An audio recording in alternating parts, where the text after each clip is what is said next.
राधे राधे भक्तों हमारे चैनल सनातन वाणी में आप सभी का हार्दिक स्वागत है। भक्तों, श्री चैतन्य चरितावली में आज हम निमाई और निताई की प्रेम लीला का श्रवण करेंगे। आनंद का मुख्य कारण है आत्मसमर्पण। जब तक मनुष्य किसी के प्रति सर्वतोभावेन आत्मसमर्पण नहीं कर देता, तब तक उसे पूर्ण प्रेम की प्राप्ति हो ही नहीं सकती। प्रभु विशंभर तो चराचर में व्याप्त हैं, अपूर्व भाव से नहीं, सभी स्थानों में वे अपनी पूर्ण शक्ति सहित ही स्थित हैं। जहाँ तुम्हारा चित्त चाहे जिस रूप में मन रमे, उसी के प्रति आत्मसमर्पण कर दो। अपनेपन को एकदम मिटा दो। अपनी इच्छा, अपनी भावना और अपनी सभी चेष्टाएं प्यारे के ही निमित्त हो। सब तरह से किसी के होकर रहो, तभी प्रेम का यथार्थ मर्म सीख सकोगे। किसी कवि ने क्या ही बढ़िया बात कही है। न हम कुछ हंस कर सीखे हैं, न हम कुछ रो के सीखे हैं। जो कुछ थोड़ा सा सीखे हैं, किसी के होके सीखे हैं। आहा, किसी के होकर रहने में कितना मजा है। अपनी सभी बातों का भार किसी के ऊपर छोड़ देने में कैसा निश्चिंतता जन्य सुख है। उसे अपने को ही कर्ता मानने वाला पुरुष कैसे अनुभव कर सकता है। जिसे अपने हाथ पैर से कमा कर खाने का अभिमान है, वह उस छोटे शिशु के सुख को क्या समझ सकता है, जिसे भूख प्यास तथा सुख दुख में एकमात्र माता की कोड़ का ही सहारा है, और जो आवश्यकता पड़ने पर रोने के अतिरिक्त और कुछ जानता ही नहीं। माता चाहे कहीं भी रहे, उसे अपने उस मुन मुना से बच्चे का हर समय ध्यान ही बना रहता है। उसके सुख दुख का अनुभव माता स्वयं अपने शरीर में करती हैं। नित्यानंद जी ने भी प्रभु के प्रति आत्मसमर्पण कर दिया, और महाप्रभु श्री वास के भी सर्वस्व थे।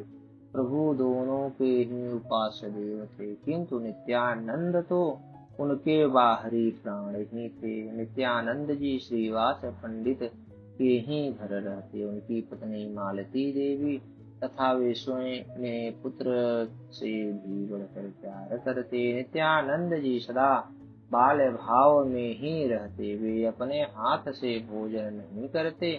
तब मालिनी देवी अपने हाथों से इन्हें भात खिलाती। कभी खाते खाते ही बीच में ये भाग जाते और दाल भात को संपूर्ण शरीर पर लपेट लेते। भोजन करके बालकों की भांति घूमते रहना ही इनका काम था।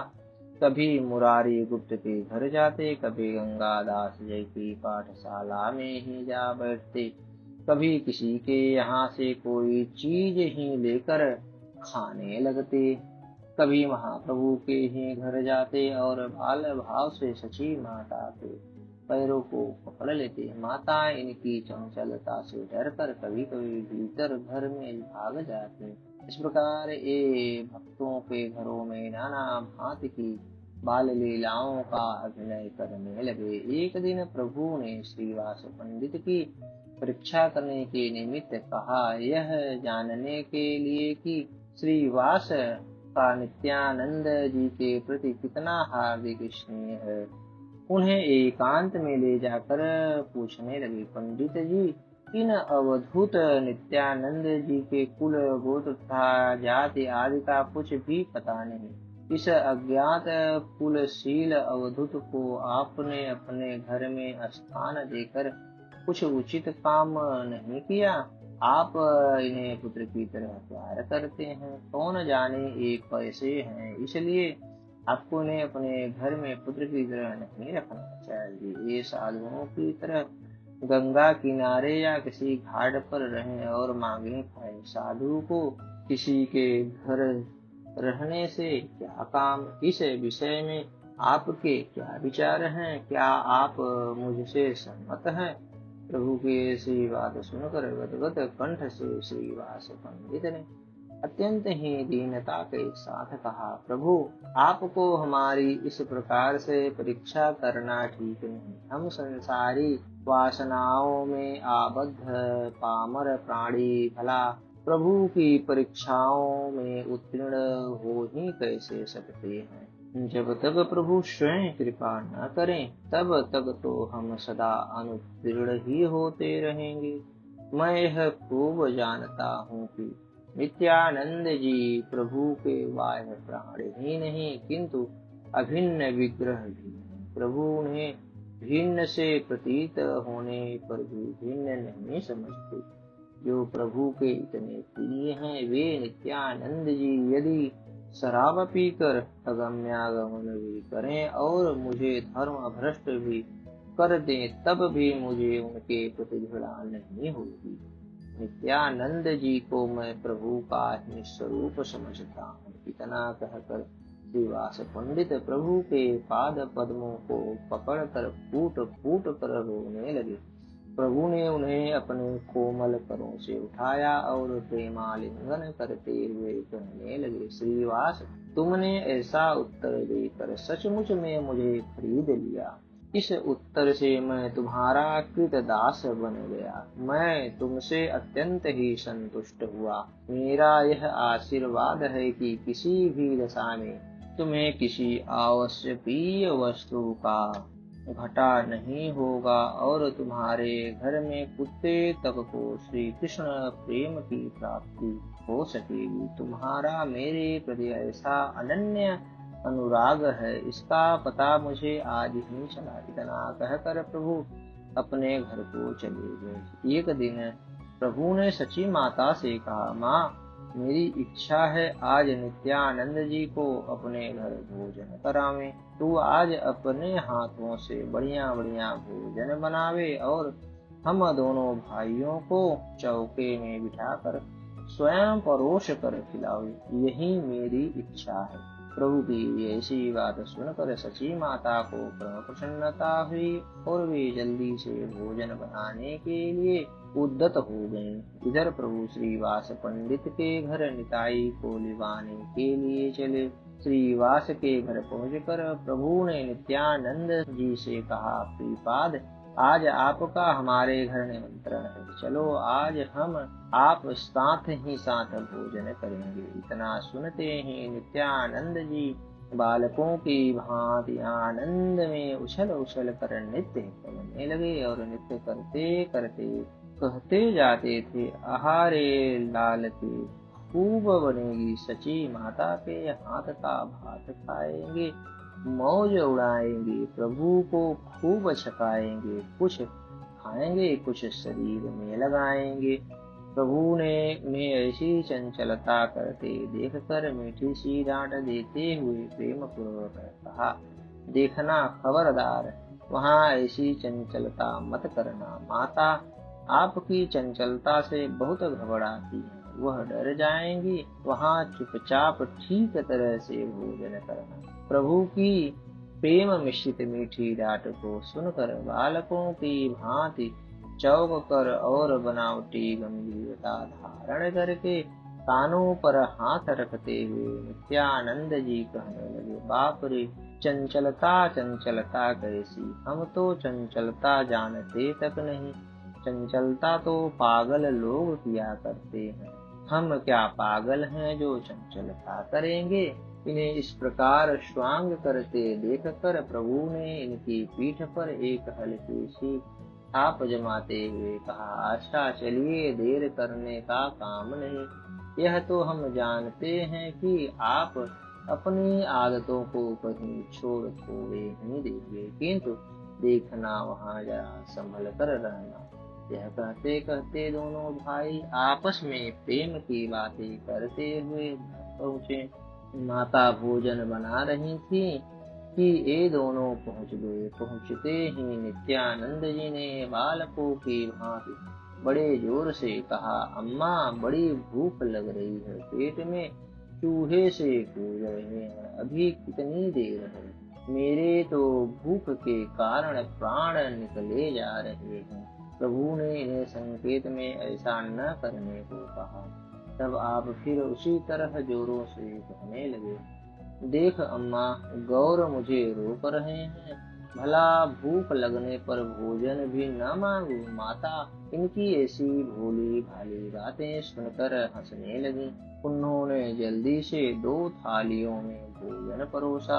विष्णु प्रिया जी ने दोनों के हाथ पैर धुलाए। हाथ पैर धोकर दोनों भोजन करने लगी। माता प्रेम से अपने दोनों पुत्रों को परोसने लगी। प्रभु के साथ में और भी उनके 2-4 अंतरंग भक्त आ गए थे। वे सब दोनों भाइयों को इस प्रकार प्रेम पूर्वक भोजन करते देख प्रेम सागर में आनंद के साथ गोते लगाने लगी। दोनों भाइयों को भोजन कराते हुए माता ऐसी प्रतीत होने लगी मानो श्री कौशल्या जी अपने श्री राम और लक्ष्मण दोनों प्रिय पुत्र को भोजन करा रही हूँ, अथवा यशोदा मैया श्री कृष्ण बलराम को साथ ही बिठाकर छाछ खिला रही हूँ। माता का अंतःकरण उस समय प्रसन्नता के कारण अत्यंत ही आनंदित हो रहा था। उनका अगाध मात्र प्रेम उमड़ा ही पड़ता था। दोनों भाई भोजन करते करते भांति भांति की विनोदपूर्ण बातें करते जाते थे। भोजन करके प्रभु चुपचाप बैठ गए। नित्यानंद जी भोजन करते ही रहे। प्रभु की थाली में बहुत सा भात बचा हुआ देखकर नित्यानंद जी बोले, यह क्यों छोड़ दिया है, इसे भी खाना होगा। प्रभु ने असमर्थता प्रकट करते हुए कहा, बस अब नहीं, अब तो बहुत पेट भर गया है। प्रभु की थाली में से भात की मुट्ठी भरते हुए नित्यानंद जी कहने लगे, अच्छा तुम मत खाओ, मैं ही खाऊंगा। यह कहकर प्रभु के उच्छिष्ट भात नित्यानंद जी खाने लगे।